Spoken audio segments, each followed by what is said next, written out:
ಭೀಕರ ಬರಗಾಲ ಇದ್ದರೂ ಸಹ ಈ ಸರ್ಕಾರ ಮೌನವಾಗಿದೆ. ಇದುವರೆಗೆ ಏನು ತೀರ್ಮಾನವನ್ನು ತಗೊಂಡಿಲ್ಲ. ನಾನು ಒತ್ತಾಯ ಮಾಡ್ತೇನೆ ಈ ಸರ್ಕಾರಕ್ಕೆ ಪ್ರತಿ ರೈತನಿಗೆ ಕನಿಷ್ಠ ಒಂದು 50,000 ಆದರೂ ಸಹ ಒಂದು ಪರಿಹಾರ ಕೊಡೋದ್ರ ಮೂಲಕ ಅವ್ರ ನೆರವಿಗೆ ಬಂದರೆ ಒಂದು ಸ್ವಲ್ಪ ಉಸಿರಾಡೋಕ್ಕೆ ಅನುಕೂಲ ಆಗುತ್ತೆ. ಆ ಕೆಲಸನಾದರೂ ಮಾಡಬೇಕು ಅಂತ ಈ ಸಂದರ್ಭ ಒತ್ತಾಯ ಮಾಡಿದ್ದಾರೆ. ಇತ್ತನೇ ರಾಮಚಂದ್ರೇಗೌಡರು ಯಾವ ರೀತಿ ಜೀವನ ನಡೆಸಿದ್ರು, ಯಾವ ರೀತಿ ಒಡನಾಟ ನಡೆಸಿದ್ರು, ಯಾವ ರೀತಿ ಪಕ್ಷವನ್ನು ಬಲಪಡಿಸೋಕ್ಕೋಸ್ಕರ ಅವರ ಜೀವನ ಪೂರ್ತಿ ದುಡಿದ್ರು ಅನ್ನೋದನ್ನು ಬಹಳ ಮಾನವಿಕವಾಗಿ ಅವರ ಸಂಬಂಧಗಳಿದ್ದಂಥ ಚಿತ್ರಗಳನ್ನು ಬಿಡಿಸಿಟ್ಟಿದ್ದಾರೆ. ರಾಮಚಂದ್ರೇಗೌಡ ನಮ್ಮ ಒಡನಾಟ ನಮ್ಮೆಲ್ಲರ ಸ್ನೇಹಿತರ ಜೊತೆಗೆ ಒಂದು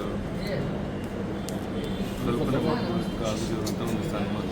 ನಾನು ರಾಮಚಂದ್ರೇಗೌಡ ಅನಂತಕುಮಾರ್ ಮನೆಯ ಮುಖಂಡರುಗಳು ಬಹಳಷ್ಟು ಬಾರಿ ರಾಜ್ಯದ ಉದ್ದಕ್ಕೆ ಹೋರಾಟ ಮಾಡಿ ಸೈಕಲ್ ಮೇಲೆ ಓಡಾಡಿ ಪಕ್ಷವನ್ನು ಕಟ್ಟೋದಕ್ಕೆ ರಾಮಚಂದ್ರೇಗೌಡ ಬಹಳ ಸಹಕಾರಿಯಾಗಿದ್ದಾರೆ.